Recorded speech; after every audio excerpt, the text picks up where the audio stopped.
Sud Midi. 98.5 Dakar, 12h dans le studio et sur l'ensemble du réseau synchronisé de Sen Radio à la une de cette édition.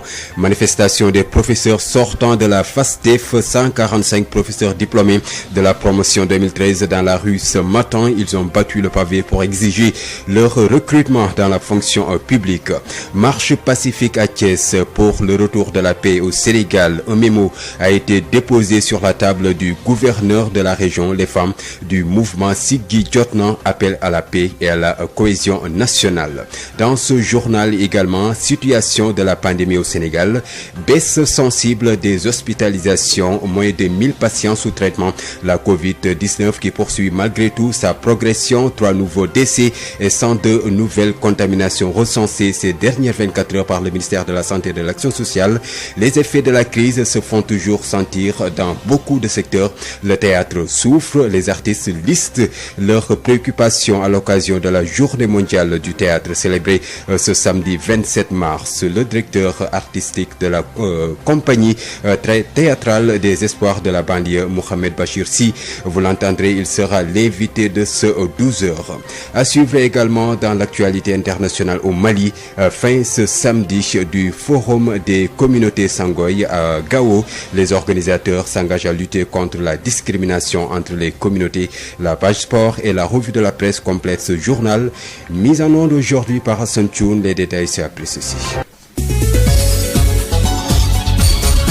Babacar Samb qui vous dit bonjour, bienvenue et merci d'écouter sur FM Sen Radio pour vous informer l'actualité que nous débutons avec les professeurs sortants de la FASTEF, c'est la promotion 2013.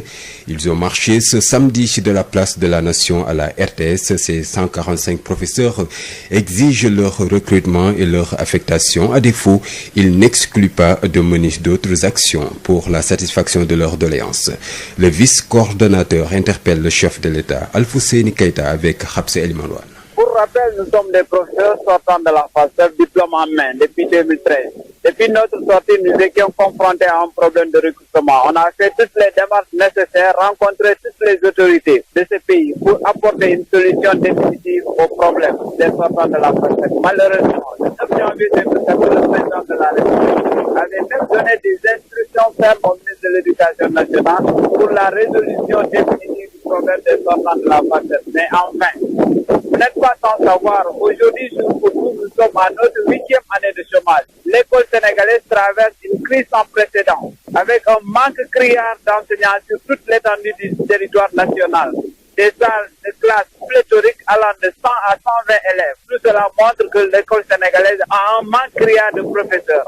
On ne peut pas comprendre des professeurs bien formés, diplômes en main, sortis de l'école qui forme les professeurs, qui sont là depuis 8 ans, qui réclament leur affectation. Cela est injuste et discriminatoire de la part de l'État du Sénégal, parce qu'une partie de cette même promotion a été affectée, laissant à rate 145 professeurs. Ce sont ces 145 professeurs qui réclament leur affectation. Ce nombre est un nombre très insignifiant pour l'État du Sénégal, et l'État du Sénégal a tous les moyens nécessaires pour affecter ces 145 professeurs. Nous lançons un appel solennel au président de la République de prendre à bras le corps le problème des sortants de la FASTEF. Tout récemment, il s'est adressé à la population sénégalaise, plus particulièrement à la jeunesse, disant qu'il a compris le message et la souffrance des jeunes. Nous ne demandons pas de formation au président de la République, nous ne demandons pas de financement parce que nous sommes déjà formés, nous sommes déjà qualifiés. Ce que nous demandons, c'est l'affectation des 145 professeurs. Les prochains jours, si rien n'est fait, nous allons passer à la vitesse supérieure. Rien n'est exclu. Nous allons utiliser tous les moyens légaux pour la satisfaction de nos doléances, qui est le recrutement et l'affectation de 145 professeurs. Marche également à Thiès, cette fois-ci pour le retour de la paix au Sénégal. Les femmes du mouvement Siggi Jotna ont remis un mémorandum au gouverneur de la région. Le président du mouvement, Abdoulaye Dieye, a fait face à la presse. Ses propos sont recueillis par Babacar Sow. Militants et militantes de notre honorable cause du renouveau politique citoyen, je vous le dis avec les mots de la raison et du cœur. Vous êtes au rendez-vous de mes attentes. Dans le même mouvement, vous êtes aussi au rendez-vous de la République. La République rêvée par ses pairs et en voie de réalisation avec nos bras dans une dynamique d'action vers le progrès. Je suis optimiste de voir que les graines semées ont été germées. Et la principale qualité qui caractérise aujourd'hui les populations de notre ville, c'est la maturité. Nous le savons tous, dans l'époque où nous vivons, la marchandisation généralisée des choses, des corps et des esprits de la nature et de la culture a placé la violence et la terreur au cœur du dispositif politique. Devant tant d'incertitudes et de périls, n'est-il pas temps de reconstruire Thiès, plus particulièrement le Sénégal, et de repenser enfin le rôle d'acteurs politiques moins dépendants de leurs intérêts personnels et plus attentifs à la souffrance de leurs concitoyens. Par la grâce, l'intervention d'illustres personnalités vient de sauver notre pays du péril et de la violence. Je profite de cette occasion pour rendre hommage et donner nos prières à nos khalifes généraux, surtout le khalife Serigne Mountakha Mbacké qui a appelé à la paix, qui a appelé à une cohésion nationale. La paix est symbole de stabilité, de développement et donc d'épanouissement de toutes les couches sociales. Notre nation, le Sénégal, pays de la Teranga, est réputée être une terre de cohésion et de dialogue. Votre manifestation d'aujourd'hui, vous les femmes, montre que vous avez assimilé la morale qui vous dispose à être bâtisseur de la cité. L'ex-député maire de Khombole se prononce sur l'actualité politique et sociale face à la presse. Babacar Ba regrette les récentes violences qui ont occasionné des morts d'hommes ici au Sénégal et dénonce le report des élections locales. Reportage Babacar Sow. Malheureux événements survenus suite à l'affaire Sonko Adji Sarr, report des élections locales, des sujets parmi tant d'autres qui préoccupent Babacar Ba, ex-député maire de Khombole et président de l'ADS Alliance pour le développement et la solidarité. Il condamne fermement les morts d'hommes et les saccages des biens d'autrui, une malencontreuse répétition de l'histoire politique au Sénégal avec toujours des cadavres. Babacar Ba que nous écoutons. Ces malheureux événements qui se sont déroulés au Sénégal, du report des élections locales, la situation nationale des événements malheureux sont passés suite à cette fameuse affaire Adji Sarr Sonko. Il y a eu des morts, des blessés, des lieux de travail détruits et malheureusement certains Sénégalais ont perdu leur boulot à cause de cela. Malheureusement que l'histoire politique du Sénégal est jonchée de cadavres. Sur le plan sous-régional, la situation au Niger avec le massacre de plus d'une centaine de personnes par des djihadistes intéresse Babacar Ba au plus haut point. Et ceci suite à l'élection présidentielle dans ce pays. Une occasion pour l'ex-député maire de Khombole de s'expliquer sur le report des élections locales au Sénégal. La situation au Niger nous préoccupe par rapport aux attaques djihadistes qui ont fait des centaines de morts, mais surtout l'élection présidentielle au Niger qui s'est terminée avec beaucoup de problèmes et nous espérons que les Nigériens sauront trouver les voies et moyens pour régler dans la paix et la concorde cette situation. On a reporté les élections. Au niveau du dialogue, après les élections présidentielle, il y a des questions qui ont été posées par rapport au fichier. Des gens ont dit que le fichier n'était pas fiable. Il fallait auditer le fichier pour que les élections locales et les autres élections qui vont venir puissent se dérouler dans la plus grande transparence. C'est avec le fichier qu'on a eu l'alternance en 2000. Une seconde alternance avec ce fichier. Et je ne pense pas que ce fichier posait des problèmes qui pouvaient nous éviter d'organiser ces élections avec. Malheureusement, l'État a décidé de renvoyer ces élections pour pouvoir faire l'audit du fichier. C'est regrettable. Babacar Sow depuis Thiès pour Sud FM. Babacar Sow, le coordonnateur du Forum citoyen de Diourbel, rejette également le report des locales. Selon Bassirou Tine, les élus locaux n'ont plus de légitimité. Le voici, nous l'écoutons. Pratiquement, le mandat des élus locaux est terminé depuis mars 2019. Ça fait déjà 2 ans qu'on a prolongé ce mandat-là. Ensuite, on vient de prolonger encore, disons, on va vers une autre prolongation, ça va faire 3 ans. 3 ans de report, de prolongation, ça fait plus de la moitié du mandat. Et ça signifie aussi, l'autre leçon à tirer, c'est que pratiquement, les élus locaux n'ont plus de légitimité. Parce que la légitimité, c'est les populations qui donnent ça, par leur vote. Actuellement, on peut dire que tous les élus locaux maintenant sont presque élus par l'Assemblée nationale. Parce que c'est l'Assemblée nationale qui va voter après la loi qui permettra de prolonger encore ce mandat. Et si on considère que la plupart des députés qui votent ces lois-là sont aussi des élus locaux, vous voyez que ça va passer très vite. C'est vraiment regrettable qu'on en arrive à cette situation. La mouvance de l'opposition a été piégée par ce qu'on a appelé la concertation nationale ou bien le dialogue politique national. C'est l'opposition qui a demandé, et à juste raison peut-être, qu'on évalue le processus électoral, mais qu'on revoie aussi le fichier. Le parrainage aussi est une question centrale dans le dispositif des élections. Et donc, si tout doit se faire, ça nécessite du temps, bien qu'il était possible d'évaluer objectivement ce temps-là et de rester effectivement dans le délai de 2021 pour ne pas en sortir. Et ça risque d'aller effectivement en 2022. Est-ce qu'en 2022, par rapport aussi aux élections législatives qui devraient se tenir, est-ce qu'on n'ira pas vers un report des élections législatives aussi? Et par ricochet, les élections aussi, l'élection présidentielle. Sud FM. Le théâtre sénégalais à l'agonie en 2021, la Covid-19 est passée par là. À cela s'ajoutent d'autres préoccupations qui inquiètent les acteurs.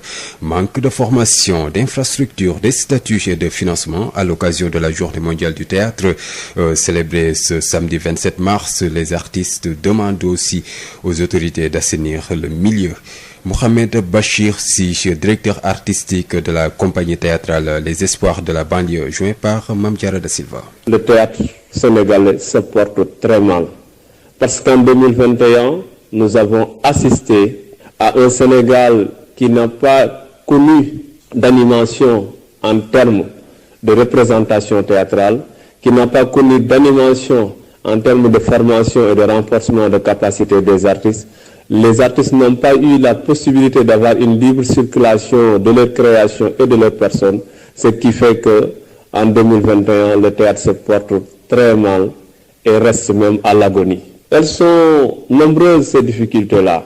D'abord, la question de la formation qui est devenue la lancinante question du secteur de manière globale. La question de la formation s'est toujours posée dans le passé et continue de se poser encore. La question du manque de statut intégré dans le lot de ces difficultés-là. La raréfaction de ce qu'on appelle les structures ou bien les infrastructures adaptées ou adéquates à l'expression théâtrale. Donc ça aussi c'est en termes de difficultés. Parlons de la Covid-19, baisse sensible des hospitalisations dans le pays. Désormais, 999 patients sont sous traitement. Par contre, 3 nouveaux décès et 102 nouvelles contaminations ont été annoncées par le ministère de la Santé et de l'Action sociale. Le point avec le directeur de la prévention au ministère de la Santé et de l'Action sociale, Dr El Hadji Mamadou Ndiaye. Sur 1842 tests réalisés, 102 sont revenus positifs, soit un taux de positivité de 5,54%. Les cas positifs sont répartis comme suit.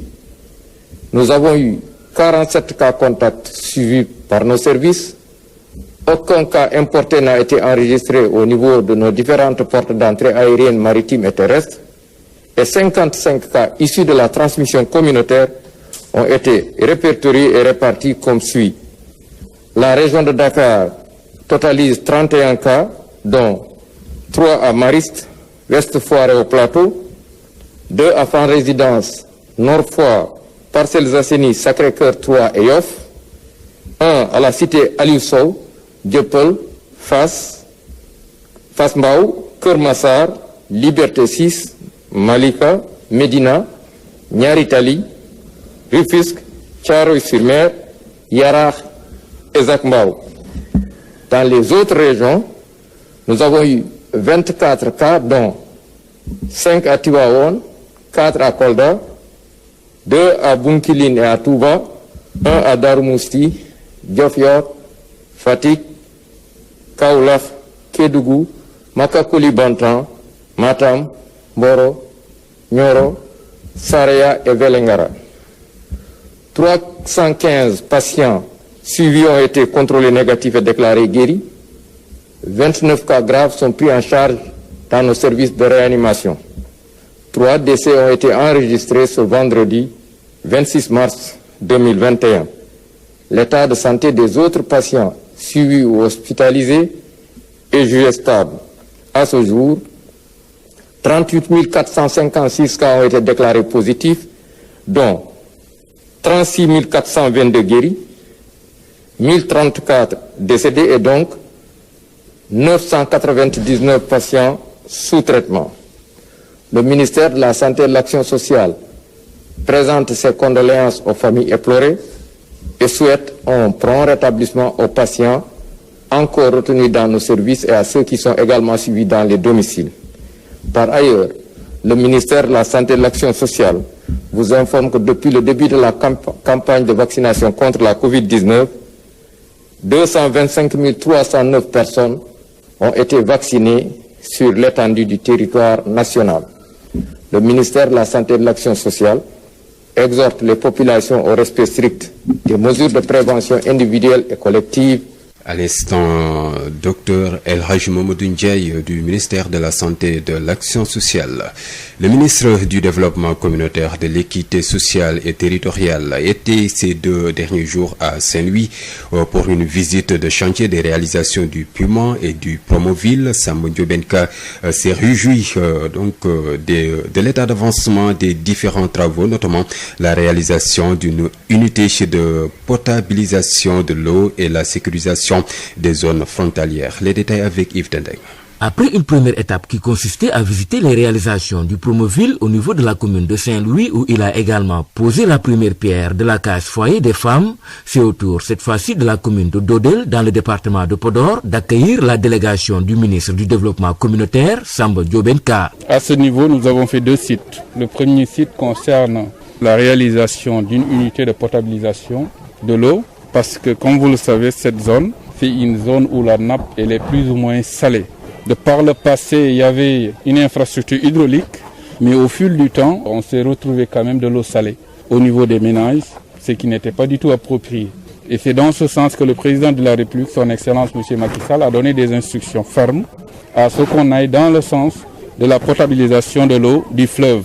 Et c'est pour cette raison que nous sommes venus aujourd'hui au niveau de Dara Alaïbe pour un tout petit peu faire ce qu'on appelle une visite de chantier. Après Dara Alaïbe, cap sur la zone de Belichoy où le ministre a visité l'état d'avancement des travaux du château d'eau. C'est une zone agro-pastorale, c'est une zone aussi où la population a longtemps adressé des doléances allant dans ce sens. Vous voyez comme moi-même que l'eau quand même a jailli à ce niveau-là. Donc on peut se dire l'espoir est permis.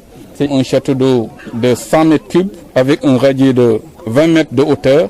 Ensuite, s'en est suivi la visite du poste frontalier mixte en construction dans la commune de Demet, l'enseigne Mamadou Diédhiou, chef du département infrastructure et désenclavement du Puma. L'infrastructure aujourd'hui qui est en train d'être construite ici à Demet, c'est un bâtiment R+1 qui doit normalement abriter 3 forces de défense et de sécurité. C'est la gendarmerie, c'est la police des frontières, mais aussi c'est la douane. La dernière étape de cette tournée à Saint-Louis a été la commune de Méry, où le ministre a inauguré la case des tout-petits avant de recueillir la doléance du maire de cette commune, Aboubakry Sow, par ailleurs directeur général de la SAED, à savoir le désenclavement de cette zone. Saint-Louis, Yves Tendeng, Sud FM. Sud International. L'actualité hors de chez nous qui nous mène au Mali, fin ce samedi du forum des communautés Songoï à Gao. Et hier, vendredi 26 mars, dans l'après-midi, un meeting a été organisé à cette occasion à la place de l'Indépendance. Je cite, nous ne nous laisserons plus faire, pas de discrimination entre les communautés du Mali. Il faut la relecture de l'accord pour plus d'inclusivité, entonnent les organisateurs. Toutes les organisations sédentaires Songoï des régions de Gao, Tombouctou et les autres régions du Mali, ainsi que la diaspora étaient représentées. Sur Ibrahim Maïga, notre envoyé spécial à Gao. Les organisateurs entendent à travers cette initiative faire entendre la voix de la communauté dans les prises de décision en lien avec la paix, la sécurité, le vivre ensemble et le développement de leur terroir. Almadi Mustafa Sissé est le coordinateur national de Songo Chawara Bato. Nous avons subi les affres de l'histoire, mais aujourd'hui nous sommes un peuple debout et fier qui revendique sa souveraineté, sa dignité dans un cadre légal et républicain. Ce qu'on a donné aux autres, nous ne sommes pas contre, mais nous réclamons pour nous-mêmes qu'on nous respecte Autre vœu exprimé lors de cette activité, c'est la révision de l'accord pour la paix et revendiquer moins les discriminations et d'injustices entre les communautés du Mali de la part des autorités. Kader Meiga est le président de Gao Lama. C'est une façon également pour nous de montrer à la communauté internationale qu'il y a une discrimination contre les sédentaires. Nous avons voulu montrer par là qu'il y a une nécessité d'aller vers la révision de l'accord pour la paix et la réconciliation au Mali, issu du processus d'Alger. Nous avons voulu montrer que le découpage territorial qui avait été initié n'est pas en faveur des communautés sédentaires. La cérémonie a été couronnée par un appel dénommé « Appel de Gao », contenant toutes les recommandations issues des travaux. Selon certains, ces décisions doivent être transmises aux autorités pour un retour de la paix. Soumana Meiga, président de la force G. C'est un appel de l'ensemble des sédentaires de Tombouctou, de Gao, de Menaka, mais aussi d'une partie de Bopti.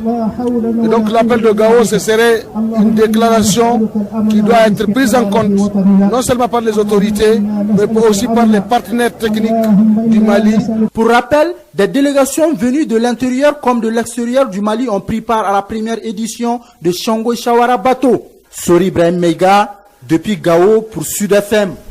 Sur Ibrahim Maïga, notre correspondant à Bamako, et puis en Éthiopie, pour la première fois depuis le début du conflit au Tigré, en novembre dernier, une équipe du Haut Commissariat de l'ONU aux réfugiés a pu se rendre dans les camps de réfugiés érythréens au nord de la région éthiopienne.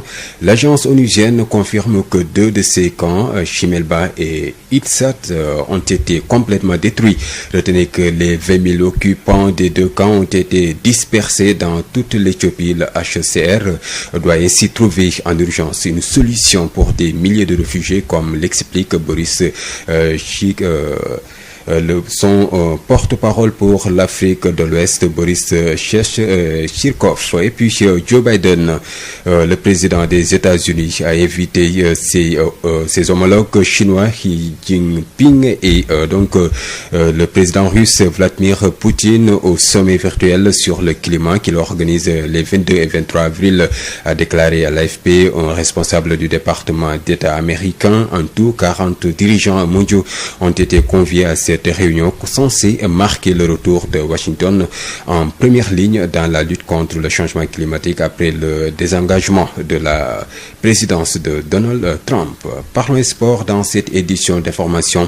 Ligue 1 sénégalaise, Teungueth FC, Génération Foot, c'est l'affiche phare de cet après-midi, la 12e journée.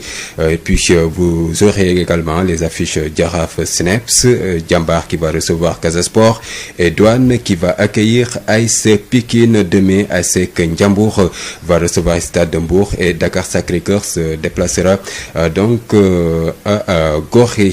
Parlons des éliminatoires de la CAN Cameroun 2021. Ce samedi, vous aurez Lesotho, Sierra Leone et puis Bénin qui va accueillir Nigeria. Retenez qu'hier, Congo, Sénégal, les scores nuls et vierges. Les 2 équipes se sont neutralisées 0 but partout. Donc, Cap-Vert qui a battu le Cameroun 3-1 et le Niger qui s'est incliné devant la Côte d'Ivoire. Score au bout du tunnel 3-0 en faveur des Ivoiriens. Voilà, c'était l'essentiel. À présent, l'invité de la rédaction. Il s'agit de Mohamed Bachir Sy, directeur artistique de la compagnie théâtrale Les Espoirs de la banlieue. Il répond aux questions de Mame Diarra Da Silva. Mohamed Bachir Sy, vous êtes le directeur artistique de la compagnie théâtrale Les Espoirs de la banlieue. Mohamed, le théâtre est à l'honneur ce 27 mars. En 2021, ici au Sénégal, comment se porte le théâtre? C'est dire d'emblée que le théâtre se porte très mal en 2021 au Sénégal. Le théâtre se porte très mal parce que 2021 coïncide à l'avènement de la pandémie du coronavirus qui a secoué les économies de tous les pays, le Sénégal ne faisant pas exception. Donc, le secteur de la culture étant très impacté, le théâtre sénégalais se porte très mal. Parce qu'en 2021, nous avons assisté à un Sénégal qui n'a pas connu d'animation en termes de représentation théâtrale, qui n'a pas connu d'animation en termes de formation et de renforcement de capacité des artistes, les artistes n'ont pas eu la possibilité d'avoir une libre circulation de leur création et de leur personne, ce qui fait que en 2021, le théâtre se porte très mal et reste même à l'agonie. Et quels sont les problèmes auxquels les acteurs font face? Elles sont nombreuses, ces difficultés-là. D'abord, la question de la formation, qui est devenue la lancinante question du secteur de manière globale. La question de la formation s'est toujours posée dans le passé et continue de se poser encore. La question du manque de statut, bien que récemment l'Assemblée nationale a reçu des propositions et il y a ce texte concernant le statut des artistes. Certes, certains applaudissent par rapport à ce texte-là, mais quand même, c'est un texte aussi qui a fait l'objet de controverses, ça aussi il faut le noter. Certains des acteurs culturels disent ne pas être associés en amont à l'élaboration de ce texte-là en rapport au statut de l'artiste et ont exprimé leur déception bien avant que le texte ne puisse entrer en vigueur. Les difficultés aussi, il faut intégrer dans le lot de ces difficultés-là la raréfaction de ce qu'on appelle les structures ou bien les infrastructures adaptées ou adéquates à l'expression théâtrale. Donc ça aussi c'est en termes de difficultés. Et ça vous pouvez le constater si vous sortez de Dakar et que vous allez dans les régions ou dans le lointain du Sénégal des profondeurs. Vous vous rendrez compte que les acteurs culturels éprouvent énormément de difficultés à pouvoir se mouvoir de ce qu'ils font. Dans les difficultés aussi, nous pouvons lister l'absence de cadre, de synergie, l'absence en fait d'organes qui puissent fédérer l'ensemble des acteurs pour agir ensemble. Ça aussi c'est en termes de difficultés.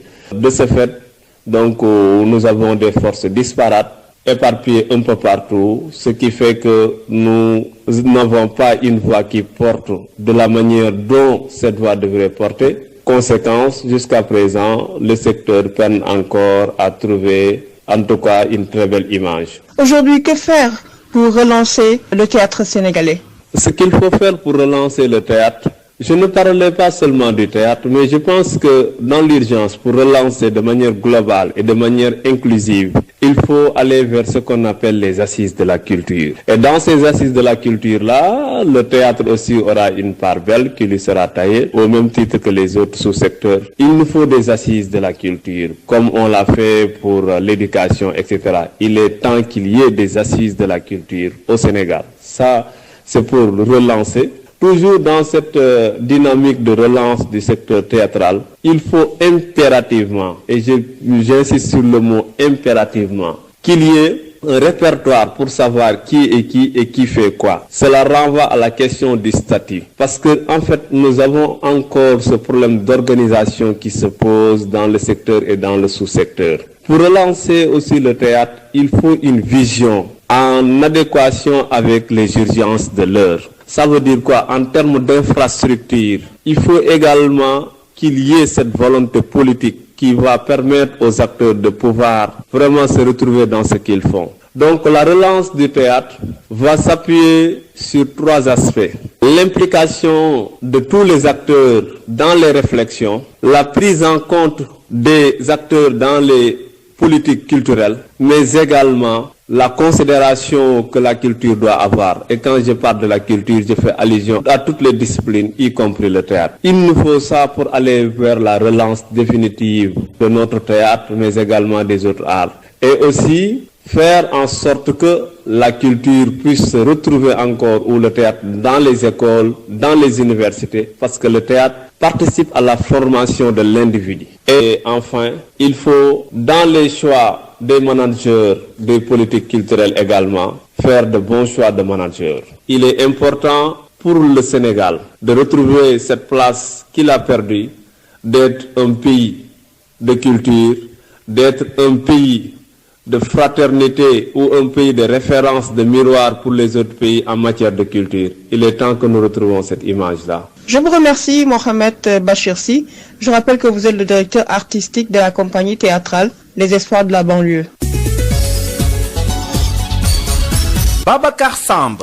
C'est la fin de cette session d'information. À partir de 13h, vous aurez Adam John pour le journal Wolof. D'ici là, portez-vous bien.